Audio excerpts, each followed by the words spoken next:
What is up, guys, and welcome to another What I Eat in a Week. So as you can tell, I'm just gonna hop right into the video and show you guys what I had this week and just take you with me. So for breakfast, as you saw, I had some peanut butter and banana toast, which, just forewarning you, will make a lot of appearances in this video. And as if you didn't think I would have a smoothie bowl, I had a smoothie bowl for lunch and my General Tso's tofu for dinner, and I ended it with a vegan smo cookie, which will also be making a lot of appearances in this video. But there's more. So I was driven to make something at 10 o'clock at night, so I decided to make this double chocolate chip banana bread, and the recipe is actually also on my blog, and it actually came out really good. I was totally impressed with it. It actually tasted kind of like a chocolate cake, in my opinion. Didn't really taste the banana at all, but nevertheless, it was amazing, and yeah, I really enjoyed this, and it was a 10 out of 10 for me.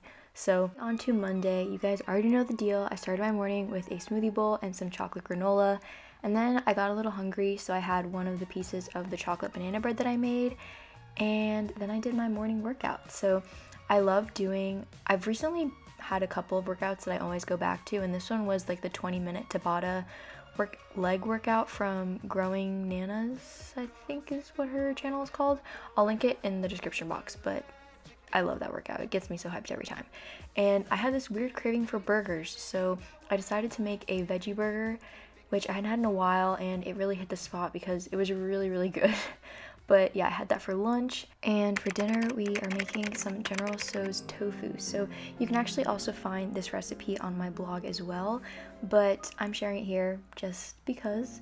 If you have never attempted to tear your tofu instead of cutting it in even slices, I highly recommend it. It totally ups the tofu game in making it more like a meaty texture and just giving it that extra spice, if you know what I mean. So I love adding veggies. I add broccoli to almost everything. It's my favorite vegetable, and I could eat a whole bushel of it if I could.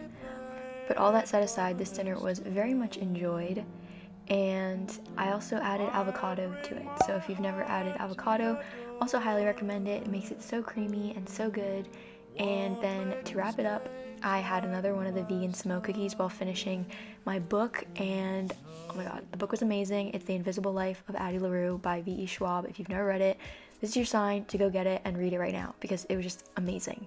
So I wanted to give a quick shout out to the sponsor of this video, which is Yvette Activewear. So if you're unfamiliar with Yvette, Yvette is a professional women's sportswear brand that promotes sportswear for women of all shapes and sizes. And Yvette's products are built for all types of workouts ranging from low, medium, and high intensity, and they're super affordable, high quality, and fashionable. And aside from their bras, they also have amazing leggings. Their shift light high-waisted leggings are perfect for working out, and I love that they're sweat wicking, squat proof, they don't fold over when I work out, and they're only $20. So talk about high quality and affordable. Their sportswear is also made with the unique Coolmax technology, which helps protect against external damages like UV exposure, sweat, sunscreen, and lotions, and this makes their clothes affordable and durable. What I love about Yvette is their values. So Yvette's brand value is to be active, be daring, be inspired, and to be. And it's aimed to help women of all different ages, groups, shapes, and sizes feel confident in their skin and in moving their bodies in a way that brings them joy. And you can actually find a link to everything I'm wearing in the description box, and Yvette is actually having a New Year's sale at the moment. You can use the code ZOE for 15% off your purchase as well. I want to thank you again, Yvette, for sponsoring this video, and without further ado, let's get back to the food. So after doing a quick little Pilates workout, I made myself another smoothie bowl, but this time I topped it with some chocolate banana bread, which, oh my gosh, it completely takes the banana bread game and the smoothie bowl game to a whole other level. It's like having cake with ice cream, and it was just chef's kiss amazing. There's no other way to describe it. And then dinner was just some more General Tso's tofu with some avocado. Now, I want to address the title of this video, and I'm in no way saying that this is my last What I Eat in a Week ever. In fact, I actually enjoy editing these kinds of videos. I find them the most satisfying to see in regard to seeing how they come together from start to finish. However, I do want to make clear that my intentions in sharing these videos is to document my journey, my life, and share some food recipes along the way that I hope you'll enjoy.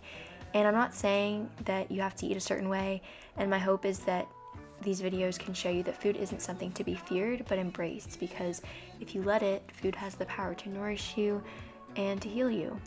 Generally speaking, there's no right or wrong way to eat. Yes, there's certain food groups that you should be hitting to make sure you get a certain amount of proteins, carbs, and fats to maintain your optimal health, but besides that, how you choose to nourish your body is all up to you. This ties into something else that I really wanted to highlight, and I was watching some foodie videos here on YouTube, and I noticed that I was beginning to feel really insecure in regard to my food choices and my relationship with food in general. I found myself comparing my relationship to food with other people, and it made me really question, does food freedom mean I have to be snacking all the time? If I'm not eating what they're eating, does that mean I don't have a healthy relationship with food? Or if I eat the way he or she eats, will I be happier? I've spent hours, days, and weeks pondering the answer to these questions, and the hard truth is that there's no one-size-fits-all answer. I think a healthy relationship with food is subjective to that of the individual. For some, a healthy relationship with food might just mean simply honoring your hunger, and for others, it means facing old food rules and overcoming fear foods.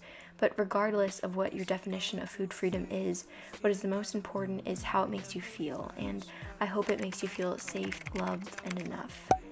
I remember when I would watch What I Eat in a Day videos and I would get jealous. I would envy the happiness they exuded in their videos to the extent that I led myself to believe that if I ate like them, then I would be happy. And let me tell you something, food does not equate to happiness. Yes, food makes me happy, as it makes many people happy.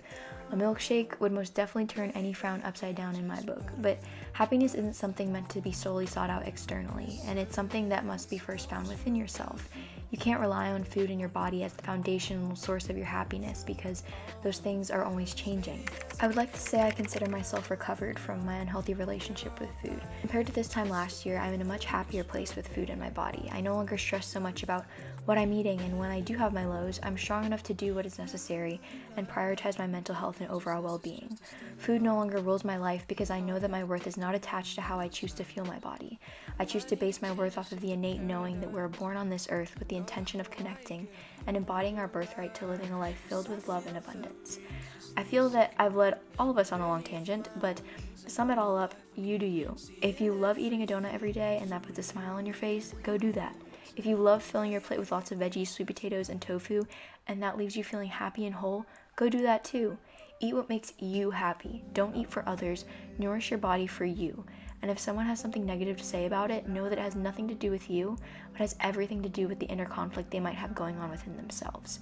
In my eyes, as long as you're happy, that is the greatest gift one could ever ask for. So, thank you guys so much for watching this video. Know that I love you so much. I hope you enjoyed this little journey with me throughout my week. And if you're not subscribed, subscribe. Welcome to the family. And I'll see you guys soon. And I want you back.